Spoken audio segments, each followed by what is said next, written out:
Hello YouTubers, welcome back to my channel. Today we're going to make another video on the Oppressor MK2. Is it worthwhile having? Should you buy it? Is it fun? Is it better than the Oppressor 1, Mark 1? So let's take a look here, right? So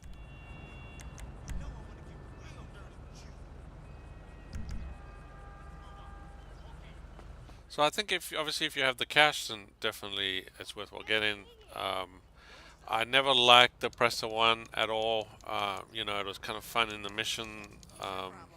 But in free roam, I hated it. It's too much work to keep it up in there. I mean, a lot of people loved it, do love it. I was able to drive it.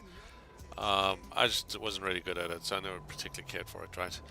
But the Mark II, I definitely do like. It's definitely like the Deluxo in many ways. It's a little bit better. It has anti-missiles on it. It goes really quick if you are hovering above the ground or even the water. Just careful of the water though. It's quite easy to put it in if you dip down. But you can hover quite fast. You can see how quick it goes over water. Um, the one thing that I do like about this bike is the fact that you can bump into things and not come off, right? So if you hit full on, I didn't come off the bike there, right? So now you can actually come off if you hit it at a different angle. So you can come up, but most of the time you can actually ride straight into things and it'll just bounce off, which is pretty cool actually. Because with the Oppressor 1, it was so easy to come off that bike. You hit the ground at the wrong angle just to try to recharge it and things like this. I mean, this one you can actually go straight into the back of cars. And things, and you don't come off. Look at that. I mean, that's just is pretty cool, right? So you stay on. Now you are taking damage to the bike, so just be careful if you are doing that. The bike is taking damage, and then eventually start smoking, and you will obviously the bike will eventually explode, right? So obviously you don't drive into things for the sake of driving into things, right? But that's pretty cool. Now it does have a boost, but the boost is like really useless. It's like a 1 second, maybe two at most. You push A, and that's it. It's really pathetic. So I don't even know why they did that or what the point of that was.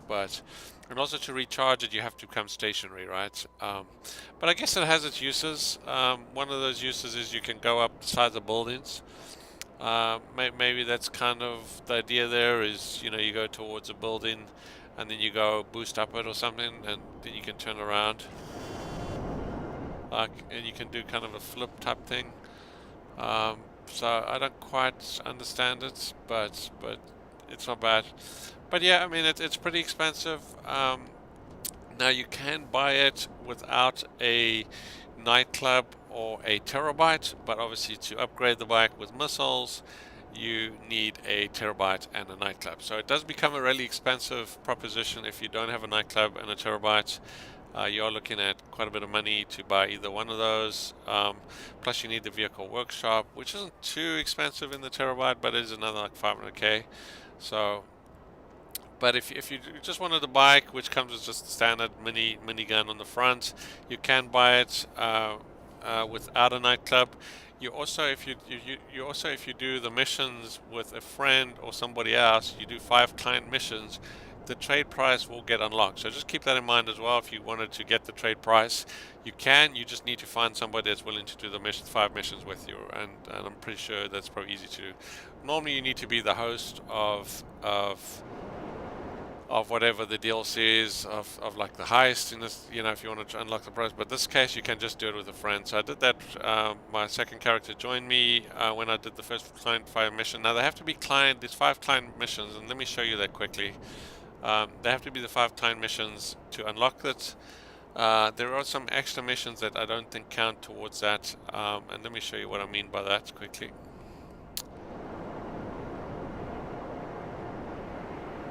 See somewhere where I can just call my terabyte in here. What I'll do is I'll just call it and then I'll just go to it.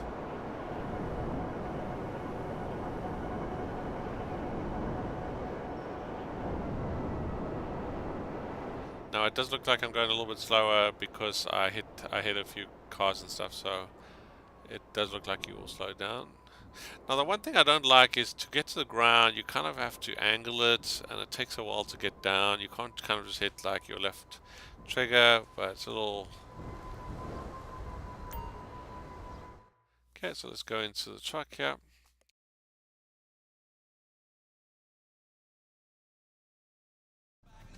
So I do have a video talking a little bit about the truck, about the terabyte here. But as you can see, if you've got the workshop, you can upgrade your bike here. Let me just show you the upgrade options quickly. So the kind of the weapons you can have. The explosive MG is not bad. You know, it's kind of reminds me a little bit of the Savage in a way. You know, it shoots bullets. A little bit difficult to aim in that, but it looks like it's kind of fun. The stock one, if you don't have the terabyte, will be the stock weapons. The minigun, that's it, and then of course the homing missiles is kind of the ideal one. But you do need the terabyte, you need a nightclub, and you need the vehicle workshop to upgrade the missiles, unfortunately. Okay, but the reason why I came here is I wanted to show you the client missions quickly. So if you find a friend or random to do this with and you don't want to buy the nightclub and the workshop and the terabyte, you just want the bike. So the bike's pretty fun to fly regardless without the missiles. But there's kind of these two missions at the bottom. So if you have somebody else in your organization, it's kind of you can do that, but you don't make a lot of money with these two, but they don't count. So you have to do these 4 missions. You got to do 5 of them, right? So either do 5 of the same one, or do 4 of these, and just pick another one, and that'll unlock the trade price for you for the Oppressor. I mean, they're pretty fun missions, except data sweep I don't like, just because you have to chase a vehicle down. Now the other good thing is you can do these missions in a private session, an invite only session, which is great, so you don't have interference from people griefing you while you're trying to do these missions.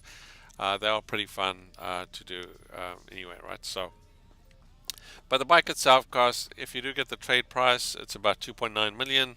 If you buy it without the trade price unlocks, about 3.8 million. Just buying it offline, you can buy it, like I said, without the nightclub or their terabytes. You just can't upgrade the weapons. That's really upgraded or change color things, anything like that, like the arm and stuff, right? But by default, it's not a bad bike, even without that. Obviously, it'd be nice if you can do the upgrade, but if you can't afford it yet, you can afford it later, then try and find somebody, unlock the trade price so you don't waste almost $1 million on the bike extra than you need to. Otherwise, it's already an expensive bike, and it's going to probably cost you close to $4 million just to buy it and get it. Plus, if you have the trade price, it'll probably cost you closer to 5 or just over 5, right? So there you go. I definitely recommend it. It kind of goes hand in hand with the terabytes. If you get the terabyte, get the bike, because when you do those missions, having the bike handy and ready, available to do some of those missions is kind of fun. You just call the bike and you go and you do a mission. And the terabyte also comes with a drone. I don't particularly care for the drone too much. It's a little difficult to use. I wish there was a third-person view for the drone. I think it would be so much nicer, but it's only first-person. But yeah, check that out. I think it's worth owning. Definitely, if you didn't like the Oppressor 1, and even if you did like the Oppressor 1, it's definitely a step up. Just the other thing that comes with the Oppressor is it's got the anti-missile system, so definitely a step up just with that, the countermeasures. So I recommend you get the flare, because you get 20 of them, but I know people generally recommend the chaff countermeasure. It probably works a little bit better, but there's only 10 of them, so you're gonna blow that up. You're gonna. Actually, let's test this quickly. Yeah, let's put the chaff. I just want to see what the real difference is. Yeah.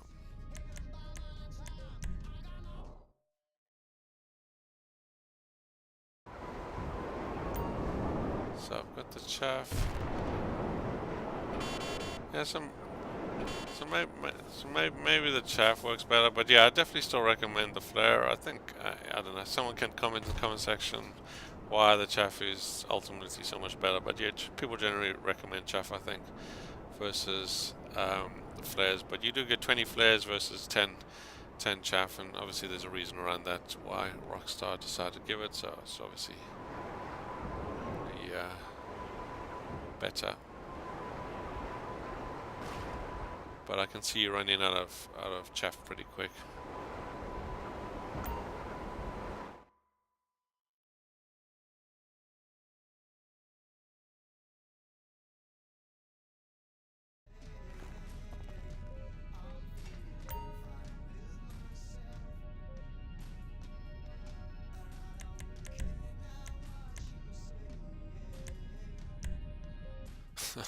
Even though I previously bought it, I gotta buy it again. Gotta love that.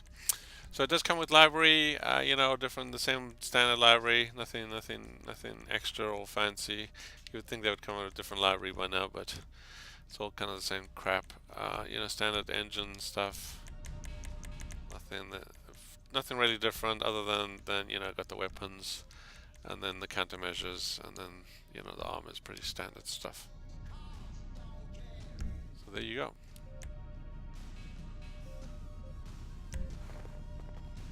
If you did like the video, please hit the like button, comment, and subscribe. Thanks for watching. Enjoy.